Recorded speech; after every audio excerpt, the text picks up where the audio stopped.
You know him as Dr. Ryan Chamberlain and Dr. Kevin Collins from General Hospital and Jacob on True Detective. He joins us today to share his new book, a tense thriller set in the dark underbelly of the Los Angeles film industry. We welcome Emmy-nominated actor and author of the newly released Hollywood Hustle, John Lindstrom. Welcome.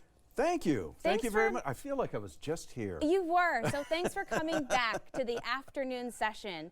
And I hope you packed all your winter clothing for the Pacific Northwest because it's still winter here. You know, it's been a very appropriate book tour. Yes. We had an atmospheric river for our book launch in LA, and then I went to New York. I was there Tuesday at the Mysterious Bookshop. Yeah. Raining like a banshee, and now here we are tonight. It'll be raining at Powell's, I'm sure. Nice time to curl up with a good book. Good times. So how did you tackle this project? Because it's a jam-packed book, so many characters, so much going on. How did you keep track of all the storylines, putting it on paper? I don't know. I really don't.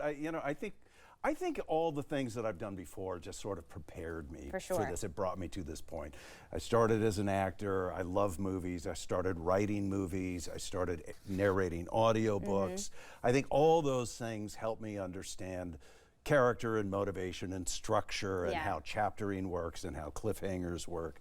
So I think after a while, you're just able to kind of hold that when you say, I got it all right here. Yeah. You really do. But I will say that after writing for a year, then ABC decided to bring back my dead twin. I had to put the book down for several months. You got kind of busy again. I got really busy again. And in order to start writing again when the pandemic hit, I actually had to print out what I had, which is about 200 pages. And I had to sit there and read it just to get my mind back into the game again. Yeah. There's something about that muscle memory, probably of working on a soap opera with so many characters and so much going on, where you're like, I think I can kind of retrace my tracks here. Yeah, but I still walk down the hallway and go, I've never seen that person. Ooh, what character is that? That's comforting, because it can be overwhelming sometimes. Hey, touring the book, I know you've gotten to meet so many people. The reception has been just overwhelming, I bet. Stunning. You know, so far beyond anything that I ever even would have dreamt. That's so exciting. I just wanted to write a book. Yeah. And I hoped it would be published. I never thought it would be a bestseller.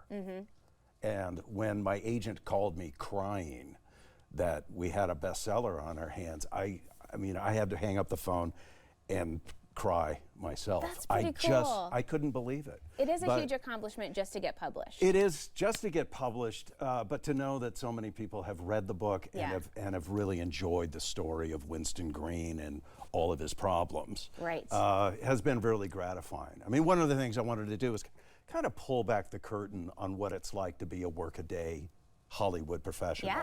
And I think, you know, hopefully I was able to do that. Somewhat inspired by some real people that you have encountered in your career? Oh, yeah, sure. You know, everybody in that book is someone I know. Yeah. You know, even Teddy Beauregard, the disgraced New Orleans former detective. You know, I used to spend a lot of time in New Orleans, and I've met people like that. I met cops like that. Sure. Strong, sturdy cops, you know, who you don't mess with. But I've also I know the main stuntman named Grover Washington. He's based on a guy that I know, a master stuntman named Manny Perry. Those people are out there in the business. They're all out there. Winston Green is basically a composite of a lot of people that I've worked with over the years. That's so cool. So then as we're reading it, we're trying to decipher, who does this remind me of? Or who could this possibly have been partially inspired by? Hey, let's talk about General Hospital. Sure. It's been more than 30 years. Can you even believe that? No.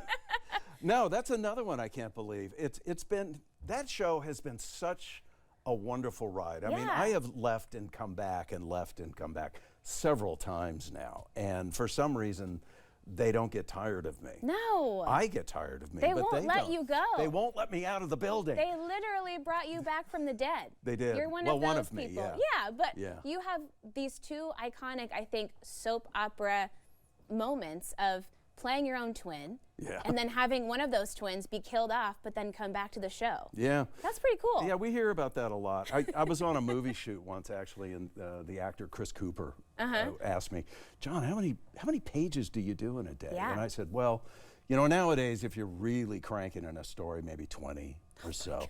And he just like, oh my God. I said, That's oh, incredible. but I said, but you know what, Chris? The worst day I ever had was 120 pages. No way. And he looked at me, we're all masked, you know, Yeah. we're shooting during COVID. And he gave me this look. I think he thought I was lying to him. He thought that wasn't true. But it was 60 pages, but they were twins, and they had blown up a bunch of shows, so I had to shoot all these episodes Yeah. in one day of me talking to me. And you just got it done, right? There is One no other scene at a option. time, baby. Yeah. That's all you can do. The show must go on, literally. Yeah, just keep talking. So what's that like when you go to work on other sets, like True Detective, where you're doing an HBO series? How are those experiences boy, different? you know, well, I mean, one thing, you work with somebody, and I see Vince right there, you know, you work with somebody with the kind of power that Vince Vaughn has. It's a whole, or Colin Farrell, Yeah. you know, it's a whole different animal. And I really have to put on the brakes, you know, because I'm used to coming into work with my track shoes on. Let's get it done. We're doing one take. We're going to do all these scenes. We're going to do them in a row. Oh, it's not even lunchtime. Great. But when you go to work on a True Detective, a Bosch, you know, I'm going away to do a movie this summer. It's just a whole different approach because you have to shoot every scene several different ways, and which means you have to say it over and over and over again. The trick is not to make it sound rote or boring. That's Well, another we hope challenge. anyway. Yeah. That is another challenge. Don't be boring. The exact opposite of the nonstop, probably adrenaline-fueled sometimes. Yeah, experience adrenaline of- does take you through the day. Yeah. It's amazing though, you get that same adrenaline when they finally turn around the camera Yeah. on a single camera show and say, okay, we're coming to you now. You're up. And you're, okay, Yeah, you better get it right. does this look natural? Yeah. Do I look relaxed? Hey, thank you so much for joining us. Oh, it's my pleasure. Hope you have a great time in Portland. I will. Hope to see you all at Cedar Hills tonight Yes, over hey, at the Powell's. We've got all the information here. John has his book event tonight at Powell's at Cedar Hills Crossing at 7 p.m. The book again is Hollywood Hustle, and we'll have all the information on our website at katu.com. We'll be right back with more Afternoon Live right after this.